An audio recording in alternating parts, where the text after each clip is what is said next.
You, being one from the progeny of the last species of Adam, has some extraordinary divine plan on you. You have to live differently, all the other species of Adam. He did not develop any enmity towards other progenies of Adam. Why?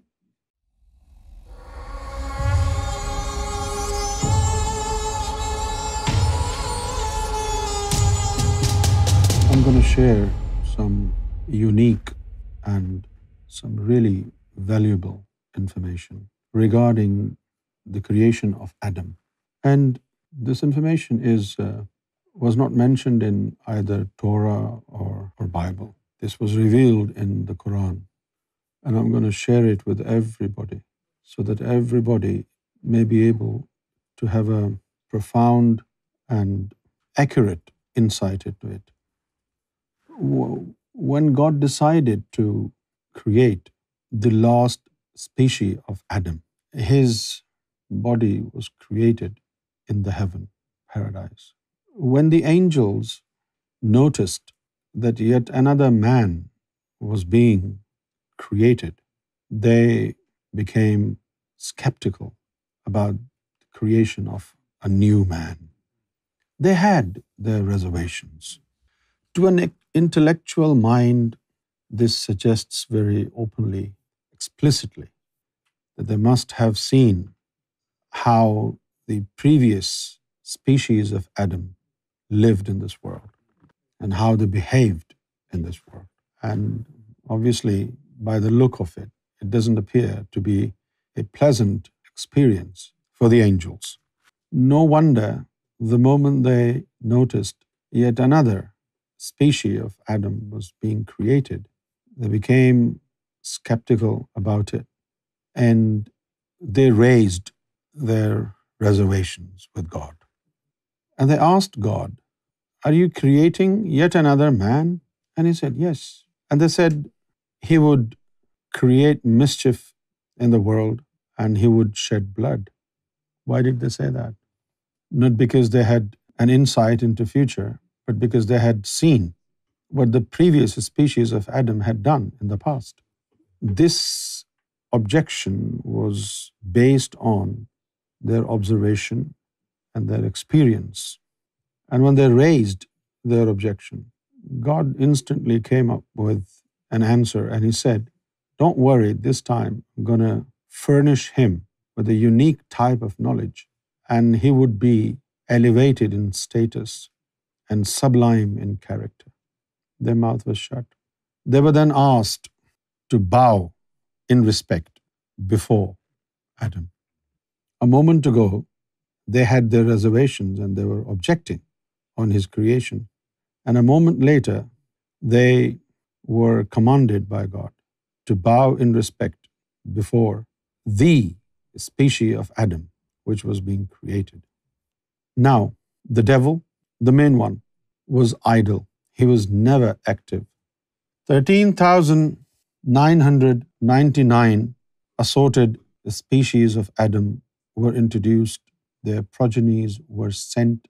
They lived their life. But their life was unaffected by the devil.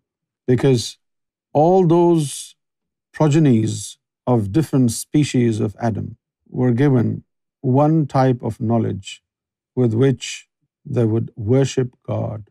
Nobody of them was able to connect with God or to speak with God or to feel God's presence. All they could do was to worship God, and that's all. Now, the devil knew very well that all these progenies of different species of Adam were not able to progress, were not able to connect with God, would never exceed in excellence. So his ego was not challenged by any of them, because he knew well, no matter how much they worship God, they will not exceed me. Because he thought he had worshipped God everywhere in this world. And nobody can worship God more than he did. And it is because of his dedication to performance of worship to God that later on he was promoted from being just a member of the jinn family to leader of the angels. It was all because of his dedication to worshiping God. But the moment he came to know that this last Adam, God had some other plans for him, he was alerted and he wanted to know what unique knowledge is God going to share with him. What is it? What is it that is making God so confident that this particular species of Adam would rise in excellence and purity and eminence? He was so curious. And, his worst fears came true when he heard God saying, all the angels should now bow before this last species of Adam. It was utterly shocking. That was his worst fear, that somebody would surpass him. Somebody can be greater than him, and he wouldn't digest it. Such huge was his ego, he wouldn't take it. And he had lived with this fear in his heart. And on the other hand, you see, God has been extremely clever. During the era of these 13,999 different species of Adam, he did not send any messenger with special knowledge. None of them had the knowledge of spirituality. None of them was able to speak with God or connect with God. So he was really calm and relaxed. Nobody was there to challenge his sovereignty. When there is nobody who could possibly pose a threat to your kingdom, you are relaxed. But he heard, the moment the angels said that they were skeptical about the creation of this last Adam, he got alerted for the very first time. And he was thinking, what's so special about it? That these angels are skeptical. These angels are asking God questions. He was a bit confused. What's coming up? They were the angels right in front of him, and God cleared their minds and then persuaded them to show respect, because God was furnishing this last species of Adam with some extraordinary knowledge, something really great that would rule out the possibility of man being involved in carnage or misdemeanor or any bad trait. So he got really alerted. And finally, when God commanded everybody, all the angels, to bow in respect before Adam, he refused. Why? Simply because he still thought that he was the greater one, not knowing what was cooking in the pot. He didn't have a clue. And he never thought God would appoint somebody with something greater knowledge than he has. He never expected it from God. Never. All these messengers of God, like Moses, like Abraham, like David, Isaac, Zechariah, Elijah, Jesus, they all came after this last one. All these, highly elevated spiritual dignitaries came after Adam, the last one. Nobody of their caliber came before Adam. So not knowing what God had in the kitty bag, he instantly refused. I am not going to bow before Adam. Like I said, he didn't know what was God's plan.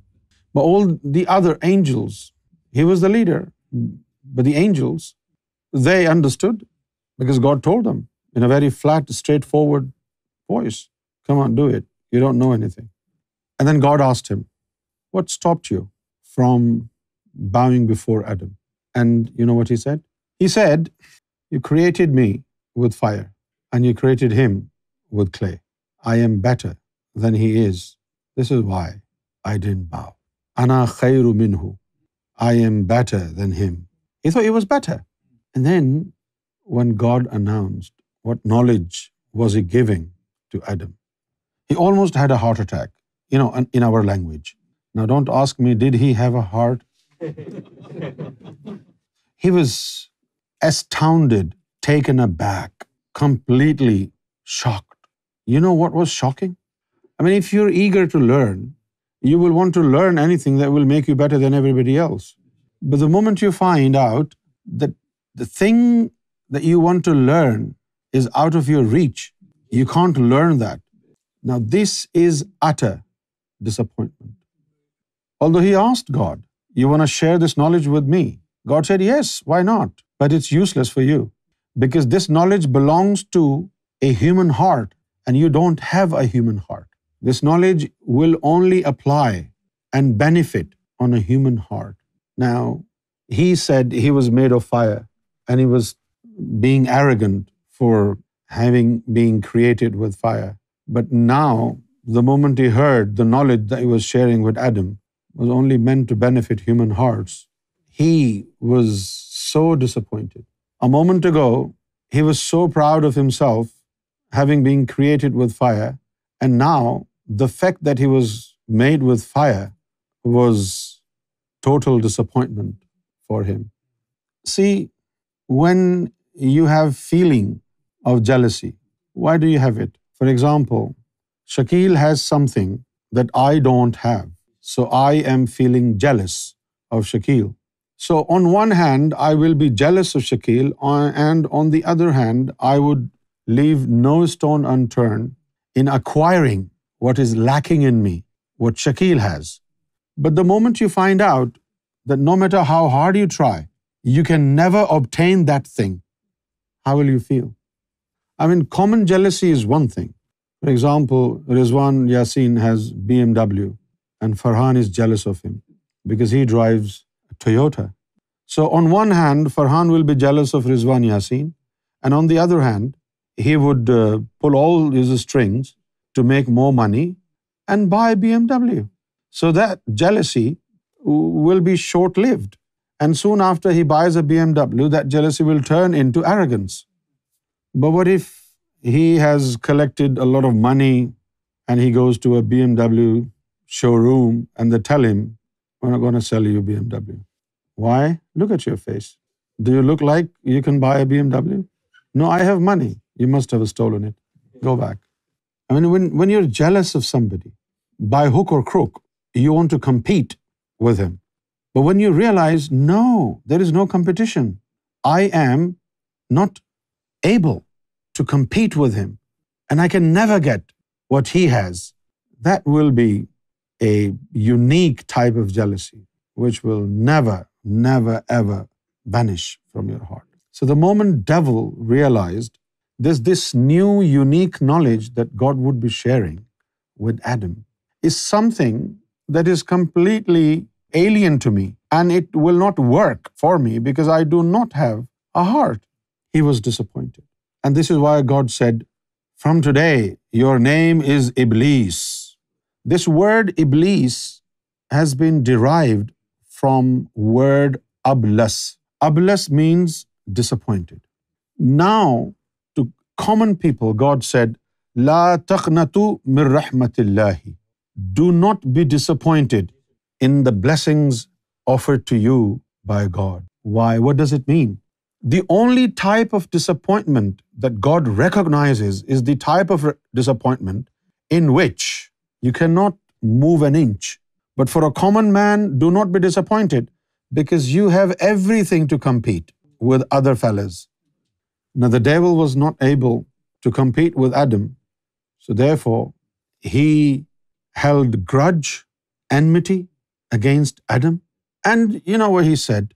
Like, our people in Pakistan, they say, if you're playing in the street and then all of a sudden somebody comes and say, "Oh, I also want to play," and you say, "No, the teams are full, there is no place for you."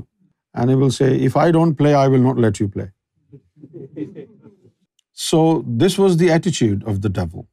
He said to God, "I will make sure that I sit in between you, him, and his progeny. The type of knowledge that you want to disperse to him and his progeny, I will make sure they don't get it, so nobody becomes greater than me." This is why he developed enmity. And you don't know. You don't even realize. Because your scholars, your pandits, your priests, your mullahs in the mosques have given you some stupid type of knowledge. If you go to disco, you will become shaitan. No. Or if you drink alcohol, you will be a devil. You will go to hell. All these things can easily be washed away. You, being one from the progeny of the last species of Adam, has some extraordinary divine plan on you. You have to live differently. All the other species of Adam. He did not develop any enmity towards other progenies of Adam. Why? Because nobody of them was a threat to his sovereignty. Nobody was a challenge to him. But for the very first time in human history, when God decided to create one last Adam and furnish him with extraordinary knowledge, and the devil found out that this new, unique knowledge was not applicable to him, no matter what he does. He will not be able to stop Adam from being the eminent one. He can never challenge his excellence. He had to submit to the fact that Adam would be superior, not only to the previous progenies of different species of Adam, but also to the entire race of jinn, including him. So in utter disappointment, he decided to make sure that this unique knowledge becomes unavailable. Nobody should reach it, so that nobody should become greater than him. So no matter who you are, either you're a Jew or Christian, Hindu, or a Sikh or a Muslim, the moment you try and learn that knowledge of the heart, he'll come after you. So what happens now? A majority of human beings, even if they want to practice a religion, they would not go so deep in the religion. They would take a religion as a part-time business. They wouldn't want to go into depth. This is why every single person in every religion who practices a religion, he has no problems from the devil. His life is smooth because he is not posing a threat to the devil. Because the devil says, if you're nice to me, I'm nice to you. And this is in our nature. You know, in Pakistan, if you have a business and you're doing well, and your next door neighbor, same business, is not doing well, he will be your enemy without any enmity. Because your business is thriving and his business is going down. Same evil mentality, isn't it? So now you're born in this world and you don't know. You already have an enemy inherited to you from the lineage of Adam. You are born with an enemy. Now that enemy, devil, remains underactive until you decide to adopt that unique knowledge. No matter what religion you practice, whether you practice Christianity, I don't have to name every other religion, right? You can practice any religion and you're not a threat to the devil. Because with this kind of worship, you can never exceed him. The only time you can exceed him is when you open your spiritual heart. Because the moment your spiritual heart is open, you're connected with God. So you are born with an enemy. The moment you decide to adopt knowledge of spirituality, in which your heart is open, your heart is enlightened, your soul is awakened, your carnal self is purgated, cleansed, purified, he won't let you do it. So my friends, what we are doing here, spreading word of that unique knowledge, is a unique servitude and it's a unique service to humanity. But you should understand and you should expect, you should almost anticipate. The moment you take initiation of the heart, devil's enmity starts. And the devil will try and mislead you, misguide you, until you decide not to pursue in this line of spirituality. He will do his best and is very clever. People will come and they will tell you stories about us, about His Holiness Gohar Shahi, about Sufism, to pollute your mind, to put your heart off. Because a majority of people in nature are very timid, or in other words, they want to stay in their comfort zone. They do not like any turmoil. They do not like any tussle. They want to live free. But those who have learned to value this unique knowledge, and they know what this unique knowledge will give them, especially when they know only through this unique knowledge they will be able to connect with God. They will be able to feel God's presence. They will be able to love God. They will be able to enter into a two-way conversation with God. The moment they believe it, the moment they realize what the incentive is, what's there for them in it, they will then try and make themselves strong. But those who do not know the potential, anybody will tell them anything, and they will change their mind and they will leave this practice of spirituality. So I would like to tell everybody here, when you introduce this mission to people, tell them the potential. Tell them through initiation of the heart, what are they supposed to achieve? What will be the benefit of adopting spirituality? And also tell them what you will obtain through spirituality is not to be obtained anywhere else through any knowledge. People should know the value of this knowledge so that before the devil change their conjecture about us, they should think twice before leaving this practice of spirituality.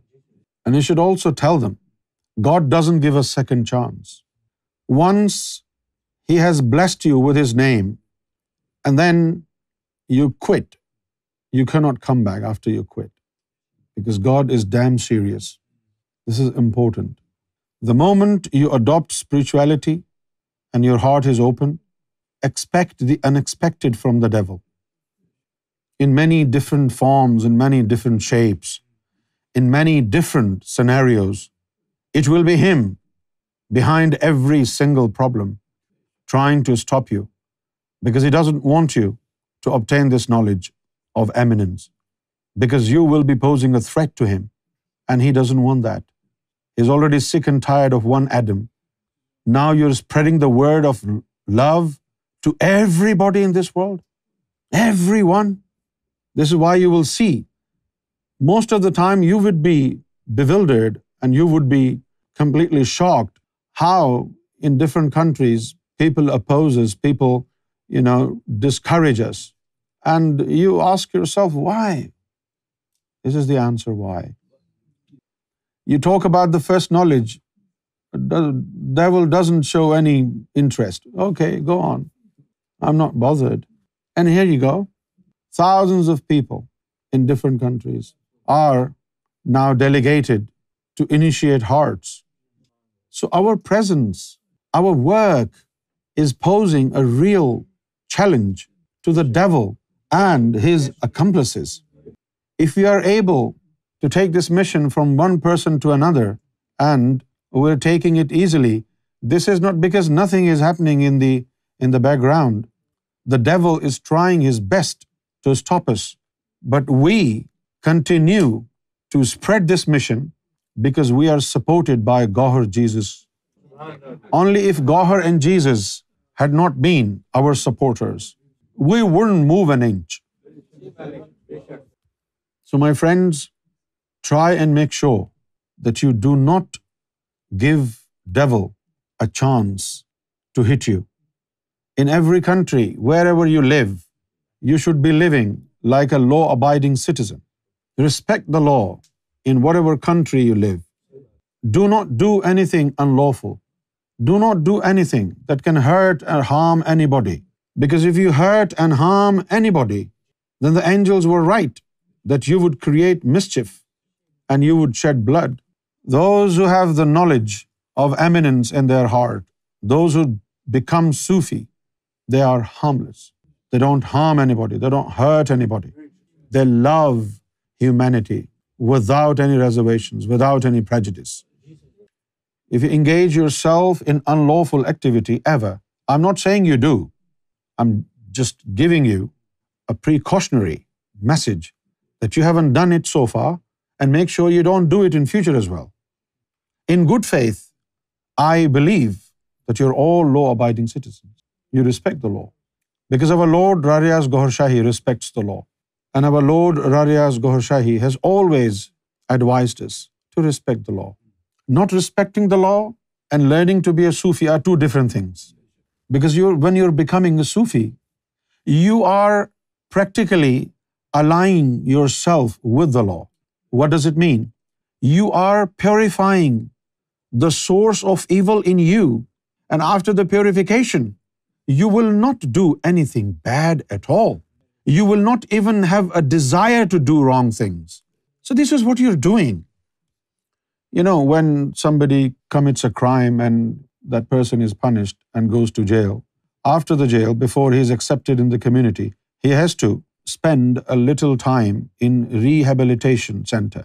But this practice of spirituality is advanced rehabilitation before you commit the crime.